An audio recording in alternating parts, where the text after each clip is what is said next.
নমস্কার বন্ধুরা, আমি ঋত্বিক আর আমাদের চ্যানেল ভবিষ্যৎ দৃষ্টিতে সকলকে স্বাগত জানাই। আমরা বিভিন্ন গ্রহের সংযোগ নিয়ে যে সিরিজ শুরু করেছি, তাতে আজকে আমরা আলোচনা করব সূর্য বা রবি ও বৃহস্পতি এক ঘরে থাকলে বা সংযোগ হলে কি ধরনের ফল জাতক বা জাতিকা লাভ করে।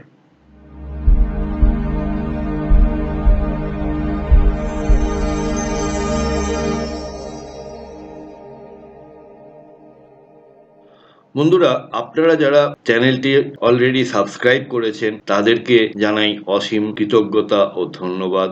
যারা এখনো সাবস্ক্রাইব করেননি তাদের কাছে আমার বিনীত অনুরোধ, প্লিজ চ্যানেলটি সাবস্ক্রাইব করুন আর পাশে থাকা বেল নোটিফিকেশন আইকনটি প্রেস করতে ভুলবেন না। তাহলে চলুন শুরু করা যাক সূর্য ও বৃহস্পতির জুতি। সূর্য ও বৃহস্পতির সংযোগ একটি জ্ঞান, নীতি, ধর্ম এবং নেতৃত্বের যোগ। জাতক হয় মর্যাদাবান, ধর্মবিশ্বাসী ও ন্যায়পরায়ণ। সূর্য বৃহস্পতির স্বভাব। সূর্য মানে আত্মবিশ্বাস, নেতৃত্ব, রাজনীতি। বৃহস্পতি মানে জ্ঞান, ধর্ম, গুরু, নীতি। এই দুই গ্রহের সংযোগে জাতকের মধ্যে গুরুতর নৈতিকতা, উচ্চশিক্ষা ও নেতৃত্বের গুণাবলী সৃষ্টি করে। এই যোগের শুভ প্রভাব: উচ্চশিক্ষা ও জ্ঞান, ন্যায়পরায়ণ ও নীতিবান হয়, ধর্মীয় বা আধ্যাত্মিক ব্যক্তিত্ব হতেও দেখা যায়, শিক্ষকতা, পরামর্শদাতা, আইনজীবী, বিচারপতি, সমাজে সম্মান ও নেতৃত্ব। এবার দেখে নেব এই যোগের অশুভ প্রভাব: অতিরিক্ত গর্ব বা অহংকার, আত্মধারণায় গোঁড়ামি, অর্থাৎ নিজে যেটা ঠিক মনে করবে সেটাই ঠিক, একপাক্ষিকতা বা পরামর্শ না শোনা, কারুর পরামর্শের ধারেন না এনারা অনেক সময়। এবার দেখে নি কোন রাশিতে হলে শুভ ফল দেয়। মেষ, সিংহ, ধনু, মীন এই রাশিগুলিতে এই যোগ হলে শুভ ফল দেয়, আর দুর্বল হয় তুলা ও বৃশ্চিকে। এবার আমরা দেখব যে 12টি ভাবে কি ধরনের ফল দিয়ে থাকে।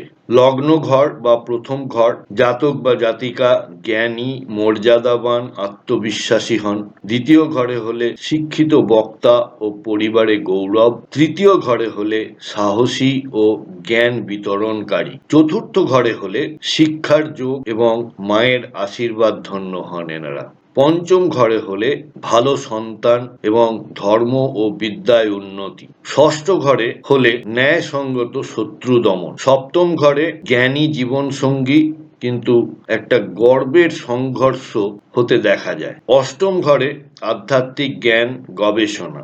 নবম ঘরে ধর্মগুরু, পণ্ডিত, গুরু দর্শন।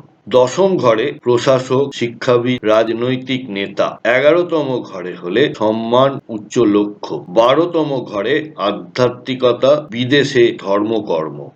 এবার দেখে নেব যে এই জ্যোতির সঙ্গে, এই সংযোগের সঙ্গে যদি কোনো পাপগ্রহ যুক্ত হয়, যেমন রাহু যুক্ত হলে একটা মিথ্যা ধর্ম ভাব এনাদের মধ্যে দেখা যায়। কেতু হলে গোপন ধর্মীয় গোঁড়ামি তৈরি হয়। শনি থাকলে কঠোর নীতির দিকে ঝোঁক, অর্থাৎ যাই হয়ে যাক আমি আমার নীতি থেকে সরব না। এবার দেখে নি উপায় ও প্রতিকার কি কি আছে। গুরু বা পিতার সেবা। বৃহস্পতিবারে ওম গ্রাম গ্রীম গ্রোম স গুরবে নমঃ এই মন্ত্রটি আপনারা জপ করতে পারেন। পীত বস্ত্র ও হলুদ খাবার দান করতে পারেন। চঞ্চলতা এড়িয়ে অধ্যাবসায়ের অভ্যাস করুন। বন্ধুরা, প্রতিবেদনটি কেমন লাগলো অবশ্যই আমাকে কমেন্ট বক্সে জানান।